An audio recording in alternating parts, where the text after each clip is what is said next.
Hey YouTube, how's it going? Back with another video. I know that it's been a while since I've uploaded, but today though we're gonna be doing a little modification I've been wanting to do for a while, but I haven't had the chance.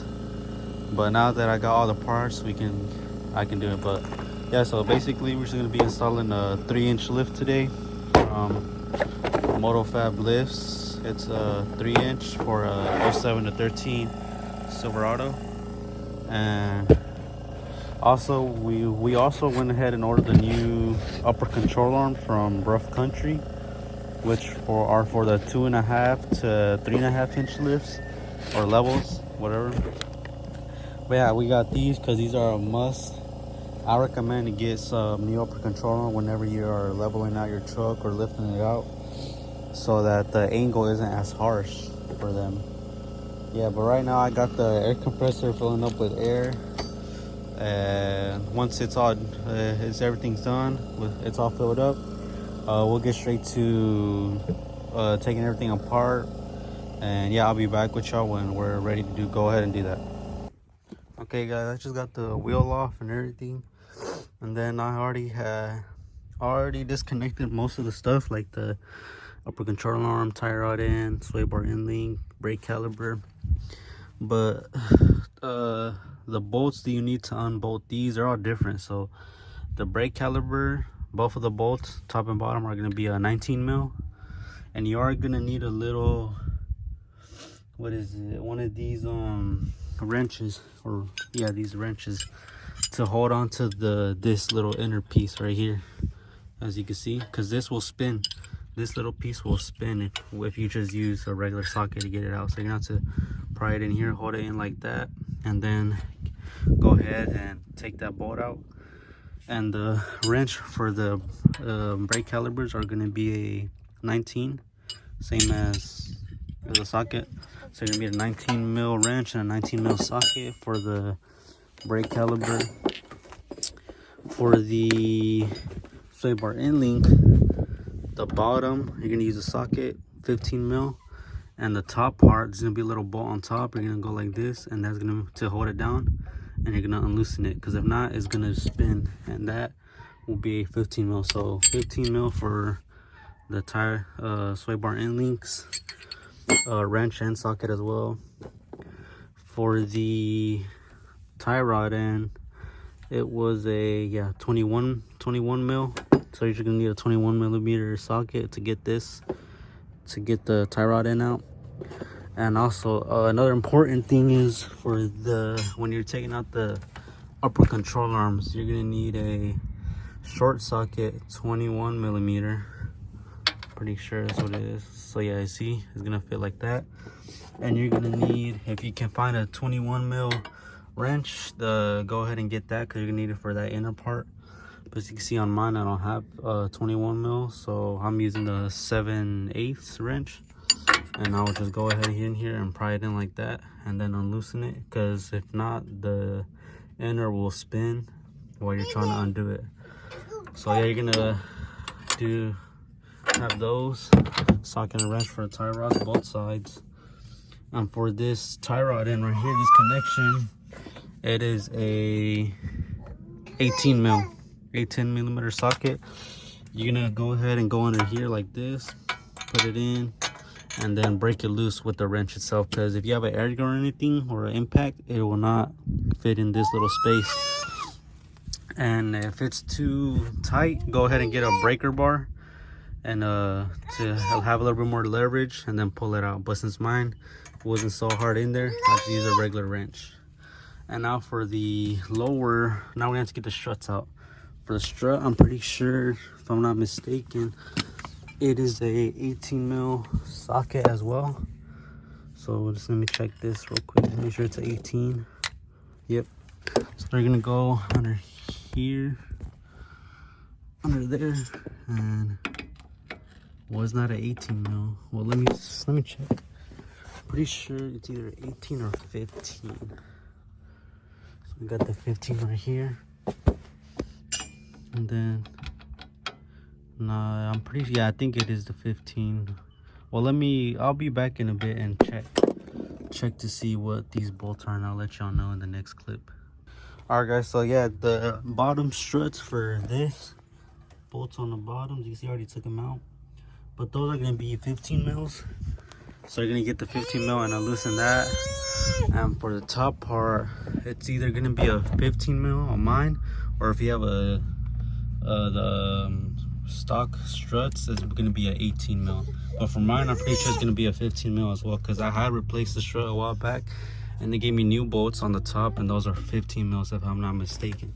So I'm gonna go ahead and take that out, loosen it. You're gonna have to get a hammer, hit him right here on this little knuckle piece to get the upper control arm out, same as here for the tie rod end.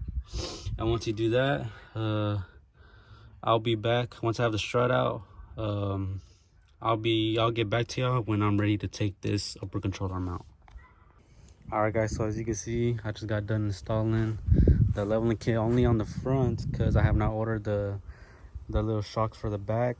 And at first I thought I wasn't gonna need to level it in the back, but then now that I see it's kind of it has a little squat to it, so I might.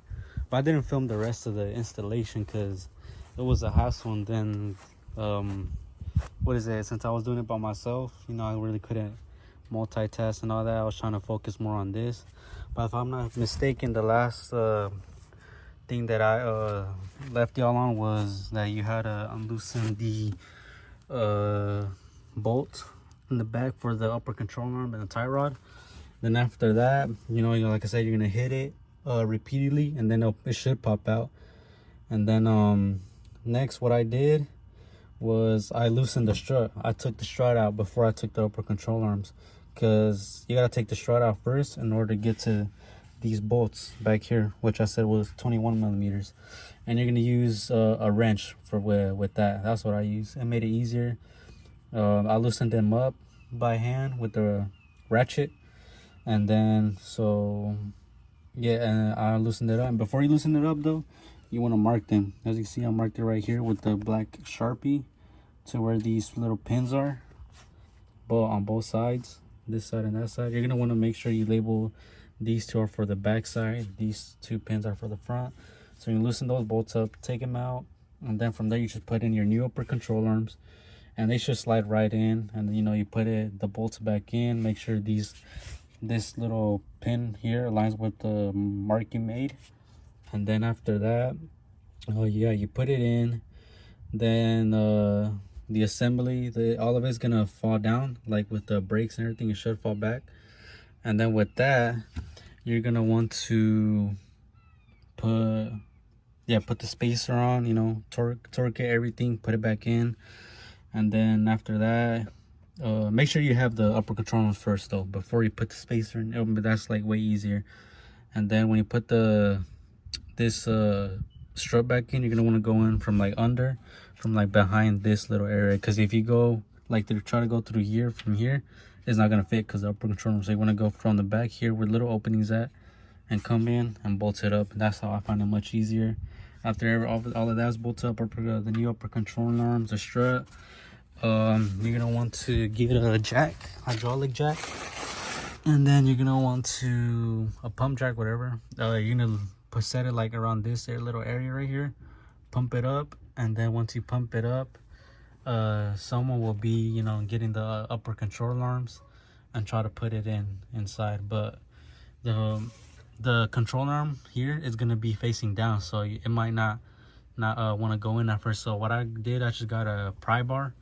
I went in through these little rings or whatever from the bottom. So I came from the bottom and went up through these, and I just put some leverage up, and then this upper control arm came up. And then while someone was pumping the jack here on the bottom, I was able to put this upper control arm in. I bolted it up, everything. And yeah, same with the tie rod end. You just, you know, you just put it back where it's placed, bolt it back up.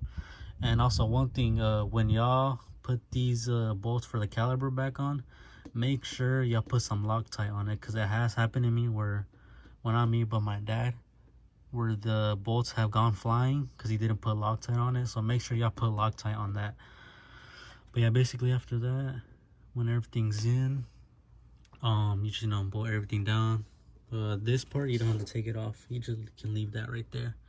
The only two is this and that you're gonna have to unbolt, put the and then to get everything, this whole little what is it, thing, metal part to slack in the back, and it should work. And then yeah, the sway bar end link, you do also have to just unbolt the bottom, and then once this whole thing falls down, the slack will push this lower control arm down, and then this will come out, and then that's all you need to do. And then once you jack it up from here on the bottom, just align it here and then bolt it down. And then that's basically all that we did. I'm sorry I wasn't able to get the footage, but I tried to explain it to the best that I could. But if y'all have any questions, y'all let me know in the comment section below, and I'll try to answer. And then also one thing with these, on the last thing is, with the strut, like this little black piece, it might not align correctly with the lower control arm, so you are gonna have to get someone to push it in with either something like a metal piece or a tube. Push that in so it can align with these. Then you're just gonna put these bottom bolts up into the thing. You're gonna start hand tightening them down. So you can use a tube or you use a pry bar. So you're gonna, if you use a pry bar, you're gonna put the pry bar in between this little, like you see, little gap right there, and then you're gonna push it like forward. Well, put some leverage, push it forward, and it should align all together correctly. And then yeah, that's like one tip that I had to do, since I didn't have a grip, like a vice grip, whatever, to turn these a little bit to an angle, because they're gonna be a little bit at an angle since it's lifted. But yeah, the same thing will happen on that other side. You'll do the same thing as I said. And yeah, just but the important things would be just these pins. Make sure you mark them before you take them out, so you don't have to go to the shop to align them. But I will be replacing this little boot, as you can see it ripped. We'll be replacing that soon with the tie rod in, so I'm eventually going to have to get an alignment. But yeah guys, like that's basically all.